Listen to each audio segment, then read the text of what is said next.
dalam program-program yang sudah berjalan. Dan insya Allah setelah Lebaran nanti kita akan mengadakan penguatan di Jawa Timur.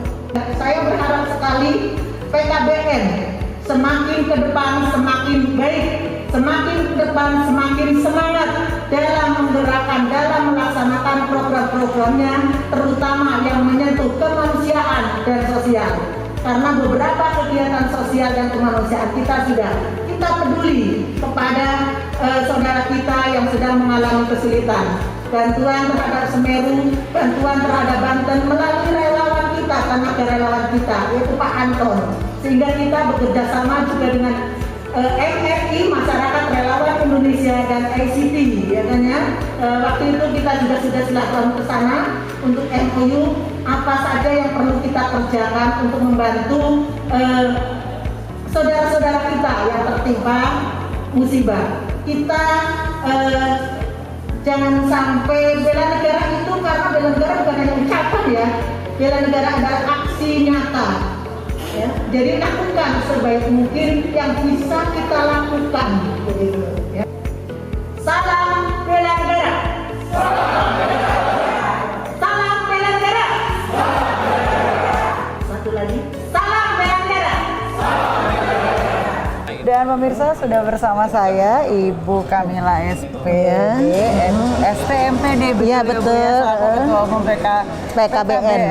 Selamat siang. Selamat siang. Ibu gimana kabarnya? Alhamdulillah baik. Sehat? Alhamdulillah sehat. Baik. Bu, ini kan hari ini nih kita rame lagi ada di UPN. Ini ada acara apa sih Bu sebenarnya? Acara pengukuhan dan pelantikan serta Rakornas DPN PKBN. Rakornas DPR PKBN ini sebenarnya untuk menjadi anggota dari PKBN sendiri itu syarat-syaratnya susah nggak sih Bu untuk wanita? Nggak susah, nggak ada. Nggak susah. Seluruh warga negara Indonesia itu bisa untuk menjadi anggota PKBN. Gitu. Sebenarnya anggota yang PKBN ini mayoritas wanita atau memang ada campur?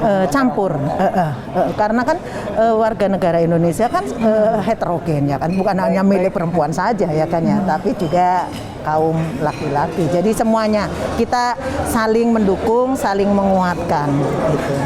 Baik, ini saya khusus karena Ibu ketuanya dan Ibu adalah, tadi saya sempat dengar Ibu adalah wanita tangguh yang dipilih akhirnya menjadi ketua. Nah ini perjuangannya sebenarnya seperti apa sih Bu? Perjuangannya kita butuh kesabaran. Butuh kesabaran. Ya, butuh istilahnya jangan sampai kita itu pantang menyerah, karena untuk mensosialisasikan nilai-nilai bela negara itu emang perlu proses ya kan, karena tentang bela negara walaupun kelihatannya tuh bela negara, tapi kan jarang yang terketuk hatinya ya kan, untuk menanamkan kepedulian. Dan melalui organisasi PKBN ini serta menggandeng rekan-rekan untuk jadi pengurus itu untuk menguatkan kembali rasa cinta tanah air dan untuk mensosialisasikan dan mengimplementasikan nilai-nilai bela negara. Baik, ini sebenarnya kalau ada yang mau bergabung, pemirsa, masyarakat atau siapapun, itu apa aja sih Bu untuk kemudian yang menjadi persyaratan wajib utamanya selain tadi warga negara, atau harus punya keahlian khusus mungkin, atau harus apa Bu? Selain sabar juga. Baik ya, sebetulnya gini, keahlian khusus itu perlu ya, khususnya yang akan menjadi penggiat, karena penggiat itu kan yang menggerakkan ya kan, jadi dia harus memiliki keahlian khusus. Tapi untuk seluruh anggotanya itu adalah semua warga negara Indonesia. Jadi karena apa, bela negara kan ditanamkan, dilakukan melalui profesinya masing-masing. Misalnya contoh yang jualan gorengan, dari minyaknya, dari apa itu harus benar-benar kalau memang bela negara harus benar-benar jangan sampai menggunakan minyak yang berkali-kali dipakai ya kan, terus mengenai kebersihan, membuang sampah pada tempatnya, begitu kan. Bagi para pekerja harus istilahnya tepat waktu, disiplin waktu, dan iya, dan sesuatu bukannya banyak orang yang emang iya benar telat dan sebagainya ya, gitu. Harus profesional di bidangnya ya gitu. Bu, tadi kan Ibu sempat menyinggung soal organisasi sendiri. Nah, untuk organisasinya PKBN ini sendiri ini fokusnya benar-benar ada bidang-bidang khusus nggak sih Bu yang kemudian menjadi fokusnya dari PKBN sendiri? Ada. Secara global itu walaupun ada bidang-bidang khusus, tapi kita kita menyentuh ke bidang sosial dan kemanusiaan. Sosial dan kemanusiaan, ya karena apa? Kita pengen berbagi, ya kan? Di sisa waktu kita kan rata-rata kita ini semuanya pekerja, ya kan? Tapi sisa waktu sedikit ya yang ada itu pergunakan untuk berbagi kepada sesama kita yang memerlukan kepedulian kita, begitu. Jadi PKBN itu dibentuk tadinya untuk silaturahmi dengan silaturahmi yang benar-benar bermanfaat untuk dunia dan akhirat itu. Baik. Untuk dari organisasi sebenarnya penerapan dari nilai bela negaranya sendiri itu apa aja sih Bu? Khususnya misalkan karena Ibu di organisasi begitu ya Bu ya. Ada cinta tanah air. Tanah air. Bagaimana menanamkan cinta tanah air, khususnya bagi kita yang para pekerja, ya kan. Kemudian terhadap generasi penerus, ya kan. Kita harus menjadi toladan, ya kan. Toladan agar anak-anak kita generasi muda yang akan datang itu bisa mengenal Indonesia seutuhnya. Seutuhnya. Jangan sampai baik dalam karakter, peningkatan karakter ini di generasi muda kita itu juga perlu dikuatkan kembali, ya kan. Itu butuh siapa? Butuh kita yang bisa menjadikan contoh toladan. Baik. Menarik terkait tentang karakternya sendiri nih Bu. Apakah kemudian di organisasi yang sekarang Ibu memimpin ini ada nggak sih pelatihan khusus untuk kemudian jadi pendalaman karakter atau seperti apa Bu? Ada. Kita mengadakan Diklat Bela Negara. Diklat Bela Negara. Kita mengadakan sosialisasi mengenai nilai-nilai bela negara. Itu tujuannya adalah selain untuk mengenalkan organisasi kita, juga untuk menanamkan kepada generasi penerus. Kita juga sering sharing bersama dengan rekan-rekan, ya kan? Apa sih yang bisa kita lakukan untuk baik untuk organisasi maupun untuk generasi masa depan. Baik. Nah, kalau tadi sempat disinggung di bagian kegiatan sosial ya, mungkin menjadi salah satu yang jadi perhatian begitu kan dari ini. Kegiatan sosial-sosial yang seperti apa sih yang sering dilakukan oleh pegiat-pegiat PKBN? Kebetulan kita kan di sini juga ada departemen relawannya, ya kan. Departemen relawan itu berfungsi adalah apabila ada info itu cepat. Contohnya yaitu kaitannya dengan Semeru. Maka kita menggalang kepedulian terhadap Semeru, ya kan. Nanti kita langsung sumbangkan. Banten juga seperti itu, ya kan ya. Jadi banyak hal yang sudah kita lakukan. Contoh lagi adalah kemarin vaksin. Maka kita mengadakan gerakan 1000 vaksin yang lokasinya bekerja sama dengan Kodam Jaya serta di lingkungan pendidikan dan masyarakat. Lokasinya waktu itu di Condet, dan satu lagi adalah gerakan vaksin juga ada di Kepri. Jadi kita mencoba peduli terhadap masyarakat yang istilahnya perlu kita sentuh, ya itu. Jadi memang benar-benar ini organisasi nyata yang bisa ditemui di masyarakat, dekat sekali dengan masyarakat begitu. Betul, ya betul. Nah, ini untuk dari sempat tadi menyinggung terkait adalah regulasi untuk organisasi PKBN sendiri ini seperti apa sih Bu sebenarnya? Apakah benar-benar seperti agak kaku gitu kan? Mungkin masyarakat kan taunya wah ini agak kaku, apa memang lebih sebenarnya bisa lebih santai dan bisa lebih bersahabat sama masyarakat? Bisa, karena kan bela negara sekarang kan tidak harus angkat senjata.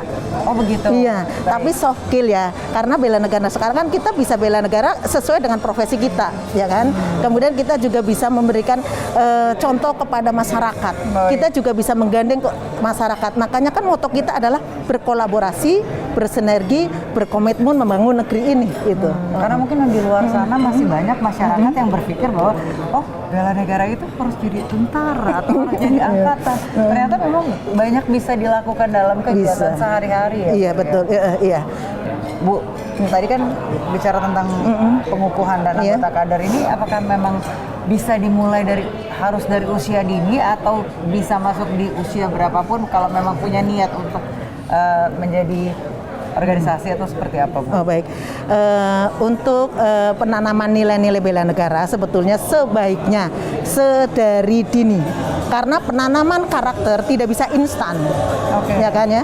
Jadi harus dari dini, makanya kita itu sasarannya adalah dari, kalau di dunia pendidikan dari PAUD sampai ke perguruan tinggi, nanti di dunia industri juga dari istilahnya perusahaan-perusahaan, ya kan ya. Jadi kemudian dari swasta, terus dari khalayak rame, makanya kita kan ada UMKM. Oh, jadi banyak. Ya, jadi banyak aspek yang kita sentuh, termasuk seni dan budaya, serta dunia pendidikannya juga gitu. Baik, berarti memang yang yang disarankan sangat itu dari mulai usia dini ya. Iya, Untuk betul. yang saat ini ada di PKBN sendiri, kadernya banyak yang memang dari usia remaja, usia mulai bekerja, usia produktif atau Ada, karena dari mahasiswa ada, ya kan, sampai dari pengurusnya juga dari mahasiswa kita ambil. Kemudian dari industri juga ada, yang dari kemaritiman dan kelautan ada. Ya, jadi sesuai. Terus kemudian dari dunia kampus ada rektor kita, ya kan, ada. Jadi kita disesuaikan dengan visi dan misi tujuan kita, ya kan ya, itu. baik. Ini memang bicara soal organisasi, Iya, bicara soal penanaman ini nggak habis-habis gitu. Iya, benar-benar. Kan saya menyinggung bahwa kesabaran, tadi Ibu sempat menyinggung bahwa kayaknya harus sabar. Iya, betul. Sabarnya tuh sabar yang kayak gimana sih, Bu? Ya gini, kadang-kadang gini ya, bela negara. Seperti tadi Mbak bilang, katanya bela negara kan angkat senjata. Jadi kan kita menanamkannya itu kan melalui sosialisasi dan edukasi, ya kan ya. Jadi kan kita harus sabar, harus mampu melayani dengan baik. Kadang-kadang kita sudah rekan-rekan bela negara sudah baik aja, kadang-kadang dianggapnya bagaimana. Jadi kita harus sabar, tenang, ya kan ya. Karena kaitannya dengan melayani kepedulian. Jadi kadang-kadang kita memang benar-benar dituntut kesabaran, ketenangan, kemudian bukan hanya semangat, juga pengorbanan, ya kan ya lah itu. Sedikit ya, Bu. Iya, silakan. Sharing sama pemirsa. Iya. Pernah nggak pada saat lagi melayani atau lagi itu ada penolakan atau respon yang tidak baik dari masyarakat? Pernah nggak ada pengalaman itu? Alhamdulillah selama ini ya kami memasuki contoh waktu vaksin di Condet ya, yang kata kalau wah Condet masyarakat, alhamdulillah kami bisa masuk. Ya, jadi kami mengadakan edukasi, pendekatan dan sosialisasi ya, dan alhamdulillah akhirnya terselenggara. Jadi menurut saya dengan komunikasi yang baik, dengan pendekatan yang persuasif, insya Allah lah kita bismillah saja. Mudah-mudahan apa yang menjadi harapan dan ini PKBN bisa terwujud, tercapai lah. Baik, jadi memang ada banyak pendekatan. Iya, Sejauh ini pendekatan. Pernah menemui tantangan nggak sih, Bu, dengan pendekatan nih yang tadi sempat disebutkan ada di Gunung Semeru, berarti kan itu masyarakat yang beragam begitu ya, Bu, Iya, dengan karakter yang berbeda. Iya, benar. Pernah nemuin tantangan nggak sih, Bu? Kalau kendala sedikit ya, tapi kebetulan kan kami punya istilahnya kita bekerja sama ya, berkolaborasi tadi dengan instansi-instansi terkait, dengan lembaga-lembaga terkait, sehingga semuanya itu menjadi mudah atau mendapatkan solusi yang terbaik itu. Baik. Bu, berapa sih kader PKBN sekarang? Seluruh Indonesia ini, Bu? Iya. Atau hanya di DKI? Kalau seluruh Indonesia terdeteksi pada tahun 2017 itu 6.000 ya, belum kampus. Kampus kan setiap kampus ribuan ya. Jadi kami kan salah satunya kampus saja ada tiga UPN ya. Kemudian Umbra, ada UI ya kan ya. Kemudian dari perusahaan, dari masyarakat izin. Jadi kan kita belum mengupdate data yang terakhir, ya. Tapi sudah cukup banyak. Alhamdulillah ya, ada DPW Papua itu dari Aceh, perwakilan dari DPW Aceh ada, kemudian dari Jawa Timur juga, ya kan, terus dari Kepri ada, begitu. Baik. Ibu jangan kemana-mana, kami harus jeda sejenak, pemirsa tetap bersama kami dalam Cerita Wanita.